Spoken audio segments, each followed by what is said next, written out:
ہمارے ابا جی مارنے کے بہت شوقین تھے۔ باپ کی طرف پاؤں کر کے بیٹھا ہے، ایک تھپڑ، کھانے میں اتنی دیر لگا دی، پھر ایک تھپڑ، سارے دن میں کتنے ہی تھپڑ کھانے کا موقع ملتا رہتا تھا۔ اور تو اور ابا جی پڑھے لکھے بھی نہیں تھے، جو اسکول میں پڑھ کر آتا، گھر آ کر ابا جی کو پڑھانا میری ذمہ داری تھی۔ ابا جی کو سبق یاد نہ ہوتا تو بھی 2 تھپڑ مجھے ہی پڑتے۔ خود کچھ سیکھ کر آئے گا تو باپ کو سکھائے گا نا۔ دادی اماں بتاتی تھیں کہ ابا جی بچپن سے بہت نالائق بچے تھے، کتنی کوشش کر لی لیکن پڑھ کر نہ دیا۔ ابا جی کو دادی کی بات پر بھی غصہ آتا تھا، لیکن ماں تھی، کچھ نہ کہہ پاتے تو مجھے ہی ایک تھپڑ لگا دیتے، کہتے چل نکل یہاں سے بے غیرت، باپ کی برائیاں کرنے میں لگا ہے۔ ابا جی کے اس رویے کی بنا پر اماں میرا بہت خیال رکھا کرتی تھیں۔ ابا جی جب مجھے مارتے تو اماں بچانے آ جاتی یا غصے میں کہتی کہ غلطی اپنی ہے، بلا وجہ بچے کے پیچھے پڑے ہیں۔ ہر بار ابا جی مجھے مارتے تو اماں بچانے آ جاتی۔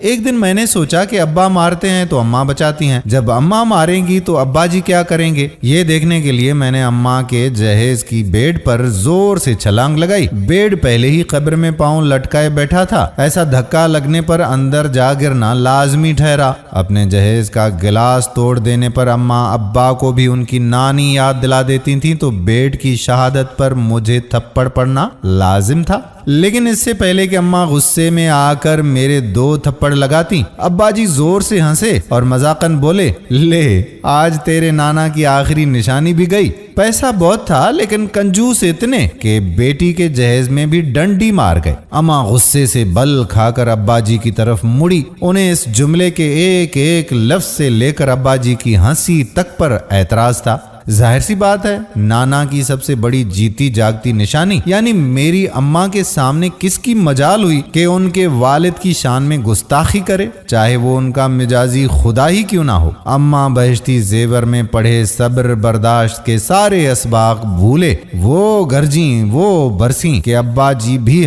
حیران کم اور پریشان زیادہ ہو گئے۔ میں نے فوراً وہاں سے کھسکنا چاہا تاکہ اماں اور ابا تسلی سے معارکہ اور صلح کر لیں اور کہیں ابا جی کے ہاتھوں پھر میری ہی نہ شامت آ جائے۔ 2 دن گزرے تو میرے دماغ میں اماں سے مار کھانے کا کیڑا کل بلایا۔ اسی لیے جب اماں نے اپنا گلابی دوپٹہ پیکو کے لیے دیا تو میں نے شان بے نیازی سے کہا کہ اماں اب بوڑھی ہو رہی ہو، یہ لال گلابی رنگ مت پہنا کر، اپنی عمر کے حساب سے پھیکے رنگ لیا کر۔ حسب توقع اماں کو غصہ آ گیا، وہ کہنے لگی تو وہ کر جو میں نے کہا ہے، زیادہ بڑبڑ نہ کر، تیرے ابا کو بتایا نا تو یاد کرے گا۔ ابا کو اندر آتے دیکھ کر میں نے سر اماں کے قریب کر دیا تو اماں نے ایک ہلکی سی چپیڑ بھی لگا دی۔ بس ابا جی کے لیے اتنا اسٹارٹر کافی تھا۔ لپک کر قریب آئے اور میں جو سمجھ رہا تھا کہ شاید وہ اماں سے باز پرس کریں یا میری دلجوئی کریں، انہوں نے مجھے پکڑ کر مارنا شروع کر دیا۔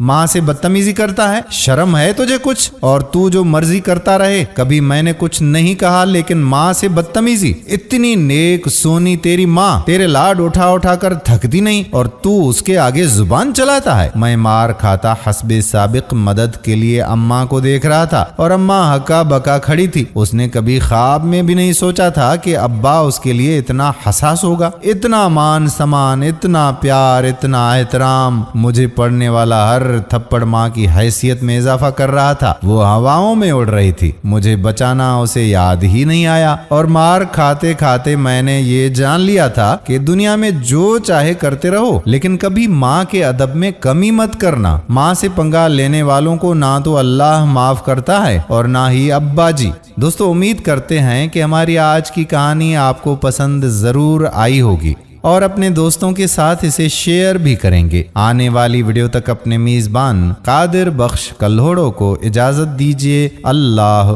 حافظ۔